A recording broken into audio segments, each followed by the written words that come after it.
It was a moonlit night. Henry was taking a goods train to the station by the lake. "Whenever that owl hoots, a mist rolls in," murmured Edward. "There's a legend that when the mist's about, there's a ghost about too. Take care on the old line, Henry."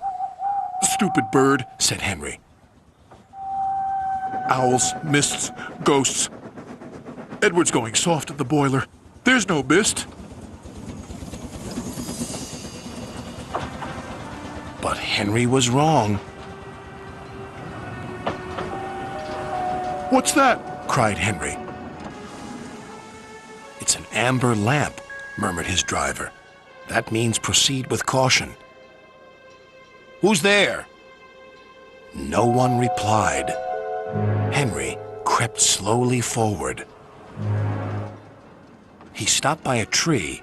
It had a sign nailed to it, "Beware of the viaduct." The driver was surprised. No one warned us about that before. And look, the signal's red. And the gates are closed. And there's a fogman's coat. But where is its owner? Then they saw a light move within the station building. "Ghosts!" exclaimed Henry. "Edward was right." "Something very strange is happening," said his driver. "I think it's best we go back."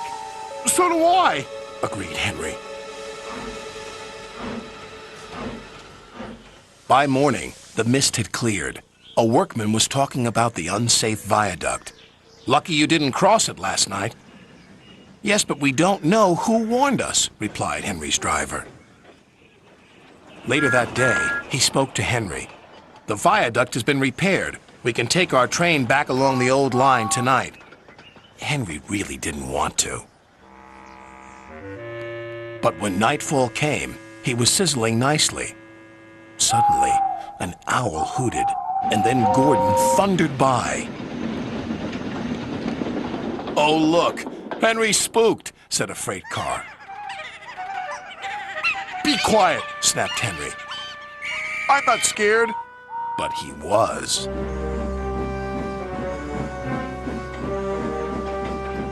A little later, the fog came down. As they approached the same area, they saw the amber light again. "Here we go," said Henry's driver.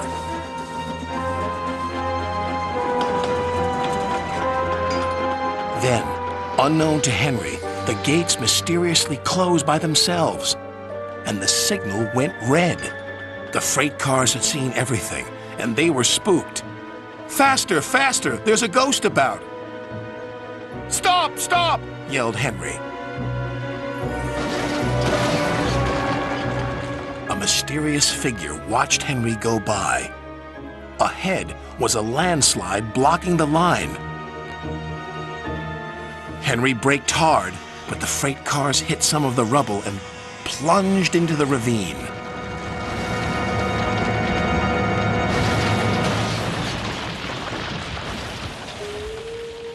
Just then, Henry's driver saw a strange sight coming towards them. "What's that?"